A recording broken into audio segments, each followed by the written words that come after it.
할렐루야. 여러분 행복하십시오. 성령 충만하십시오. 오늘 함께 읽은 12장 11절은 믿는 사람은 어떻게 살 것인가, 부지런하여 게으르지 말고 열심을 품고 주를 섬기라. 주님을 섬기는 사람은 부지런하고 게으르지 않게 산다라고 말씀하십니다. 제가 이렇게 번역해 보았습니다. 우리는 가슴에 불을 품고 살아가는 사람들입니다. 그렇게 주님을 섬기는 사람들입니다. 게으르지 말고 부지런하십시오. 게으르게 살지 않기를 선포합니다.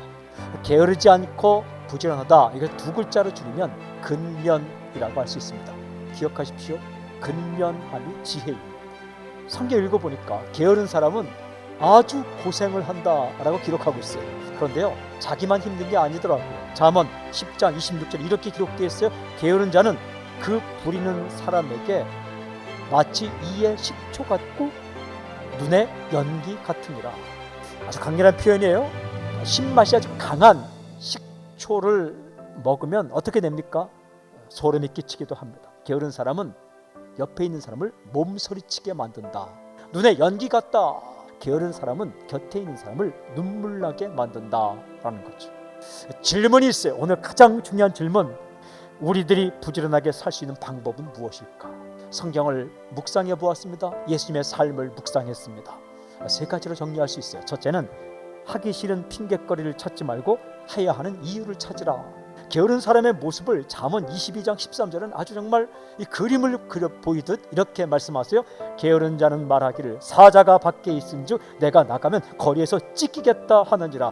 게으른 사람이 일하러 나가지 않는 핑곗거리를 찾다가 내가 일하러 나가지 않는 이유는 밖에 사자가 있기 때문이다 라고 말합니다. 나가면 사자에게 찢겨 죽겠다 라고 말하고 있는 거죠. 핑계를 대다 말도 안 되는 핑계를 대는 겁니다. 이 게으르지 않고 부지런하게 살기 위해서는 여러 장애물을 넘어야 되는데 그 장애물 가운데 가장 첫 번째 만나기도 하고 힘든 장애물이 핑계입니다. 일할 수 없는 핑계를 찾자면 참 많습니다. 예수님은 핑계 댄 적이 없어요. 당신을 사랑할 수 없는 핑계를 대자면 얼마나 많겠습니까? 그러나 사랑할 만한 이유 한 가지 찾았어요. 그것은 당신이 예수님을 받아들였다는 거예요. 우리가 살아갈 때에 핑계거리를 찾자면 얼마든지 많습니다. 그러나 해야 하는 이유, 할 수 있는 이유, 내가 해야만 하는 이유를 찾아보십시오. 두 번째는 기회를 놓치지 말고 할 수 있을 때 하라. 게으른 사람의 특징이 무엇인가? 일해야 할 때 일하지 않습니다. 때를 놓쳐버립니다. 기회를 놓칩니다. 기회를 그냥 흘려보냅니다. 씨를 뿌려야 될 때 뿌리지 않고 놀고 먹은 사람은 추수할 때에 거둘 것도 없지만 구걸할지라도 얻지 못하리라. 판판히 놀던 사람에게는 그가 구걸하도 주지 않는다는 거예요. 기회의 때에 밭갈지 않으면 아무것도 없고 사람들도 그를 인정하지 않는다라는 거죠. 사람이 사는 게요, 부지런히 산다는 게 꼭 바쁘게 사는 것만 아닙니다. 쉬는 것 아주 중요합니다. 인생에는 항상 두 가지가 균형을 맞춰야 돼요. 일과 휴식. 부지런히 산다는 것은 때를 놓치지 않는다는 거예요. 공부도 때가 있습니다. 자녀들과 시간을 함께 가지는 것도 다 때가 있습니다. 부모님께 효도하는 것도 때가 있습니다. 땀을 흘리고 왕성하게 일하는 것도 다 때가 있습니다. 하나님께서 기회를 주셨을 때 바로 당신이 해야 할 그때 부지런하게 하십시오. 즐겁게 하십시오.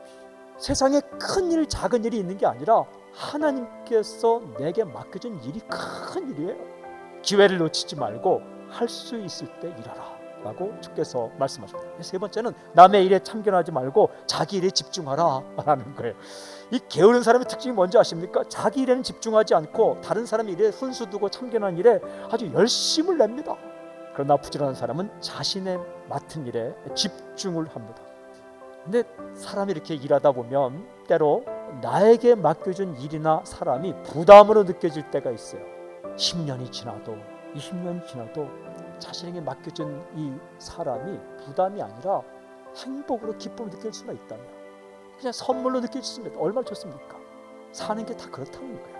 소가 없으면 수고할 일이 없겠지만 소가 있음으로 말미암아서 얻는 게 참 많다라고 잠언 14장 4절에 말씀합니다. 사람도 마찬가지예요. 그 사람이 없으면 신경 쓸 일도 없습니다.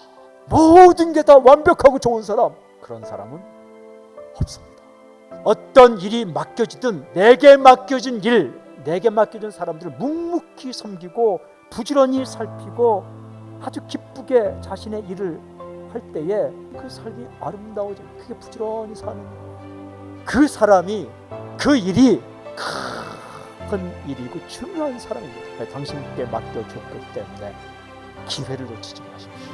그리고 다른 것에 자신의 일을 놓치지 마시고 최선을 다해 잘하십시오. 핑계를 대지 마십시오.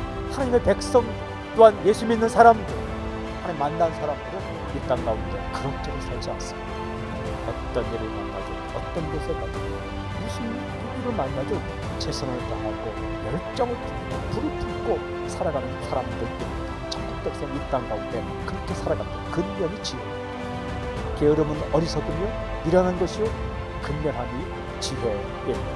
오늘 당신의 삶이 복잡해지지 않고 정리가 되고 그리고 가슴 가운데 열정이 생기고 당신의 말미암아 누군가 살아나고 일어나는 놀라운 역사의 길을 저는 선포합니다.